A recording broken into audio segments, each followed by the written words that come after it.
এইফালে মাটিত ঢলি পৰিছে চাওক তেওঁলোকে কান্দোতে কান্দোতে ফয়জুলৰ বন্তি ফয়জুলৰ মাতৃ এনেদৰে মাটিত ঢলি পৰিছে আপোনালোকে প্লিজ শেয়াৰ কৰক ভিডিঅ' প্লিজ শেয়াৰ কৰক ফয়জুলক 3 লাখ টকা লাগে স্কুলীয়া ছাত্ৰ 12 বছৰীয়া পিছল খাই পৰি মাথাৰ ভিতৰত অস্ত্ৰোপচাৰ চলি আছে তেজ জমা হৈ গল সেন্সলেস হৈ গল বৰ্তমান সময়লৈকে চাওক বাৰে বাৰে এনেদৰে ফটো লৈ তেওঁলোকে কান্দি আছে এইগৰাকী মাসুমা যোৱাকালিৰ পৰা কান্দি আছে আমরা দুই ভাই বোন আমার ভাই স্কুল যাচ্ছে রাস্তা মধ্যে বেশ লাগাই পড়ে গেছে না অনেক পয়সা দরকার আমরা গরিব মানুষ আমরা অত পয়সা কই পাই আমার মাটি বাড়ি কিছু নাই আপনারা ভাষা না আমার শেয়ার করুন মানে তেওঁলোকৰ মানে কোনো ৰাস্তা নাই চকুৰে তেওঁলোকে কোনো বাট দেখা নাই এনেকুৱা পৰিবেশ হৈছে এনেকুৱা পৰিস্থিতি তেওঁলোকৰ মাজত গৈ আছে ৰাস্তাত ওলাই গ'ল এতিয়া তেওঁলোকে দোকানত ওলাই গ'ল ভিক্ষা মাগিবলৈ মাতৃ এনেদৰে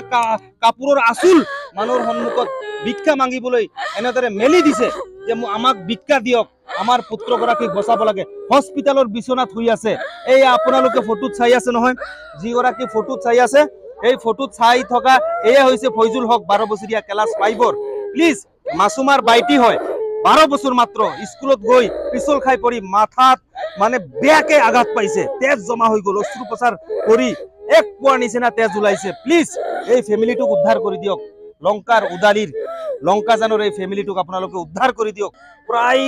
3 লাখ টকা মান লাগে এনেকুৱা মানে সেনসিটিভ ভাবে তেও মানে ভেন্টিলেশনত পৰি আছে আইসিইউত পৰি আছে কব লাগিব বৰ মানে এটা বিপদগ্ৰস্ত পৰিয়াল বাহাৰে বুজাব নোৱাৰিলো কিন্তু আপোনালোকে কথাখিনি নিশ্চয় গম পাইছে আৰু ফোন পে নম্বৰ স্ক্ৰিনত দি দিছো এই ফোন পে নম্বৰ হৈছে ফয়জুল হকৰ নিজ মাতৃৰ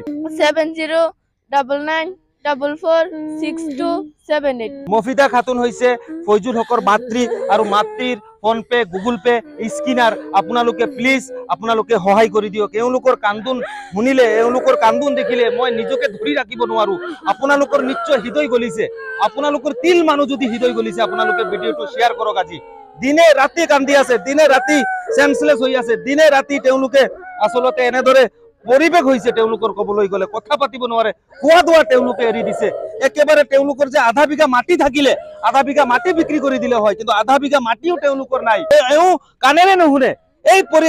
আসলতে পিতৃয়ে কি কৰিব ফয়জুল হকৰ এই পিতৃয়ে কি কৰিব কানেৰে নুশুনে আজি পুত্ৰক বচাব কাৰণে পুত্ৰ হৈ আছে হস্পিটেলৰ বিছনাত আৰু পিতৃ আৰু তেওঁৰ কন্যা পত্নী তেওঁলোকে ফটো লৈ বজাৰে বজাৰে কালেকশন কৰি আছে চান্দা তুলি আছে আজি কি কৰিব উপায় নাই হস্পিটেলত থাকিব লাগে মাতৃ কন্যা পিতৃ থাকিব লাগে হস্পিটেলত হেনে সময়ত তেওঁলোকে ৰাস্তাই ঘাটে বজাৰে ফুৰিছে প্লিজ আপোনালোকে শেয়াৰ কৰি দিয়ক মাসুমাৰ কান্দুন আৰু সহ্য হোৱা নাই মাসুমাৰ মাতৃৰ কান্দুন আৰু সহ্য হোৱা নাই প্লিজ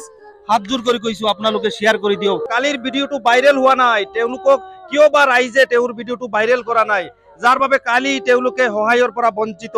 ৰফিকুজাই কালি এটা ভিডিঅ কৰিছিল আজি কান্দুনৰ জোৱাৰ উঠিছে তেওঁলোকে বজাৰে বজাৰে তেওঁলোকে ঘুৰি আছে ভিক্ষা মাগি আছে তেওঁলোকে ৰাস্তাই ৰাস্তাই ঘুৰি আছে কিমান কান্দিব আপোনালোকৰ অকনমান হৃদয় গলা নাই নেকি যোৱাকালিৰ ভিডিঅটো কিয় আপোনালোকে শেয়াৰ কৰা নাই কিয় ভাইৰেল কৰা নাই নহলে এটা ভিডিঅত ৰফিকুজাইৰ এটা ভিডিঅত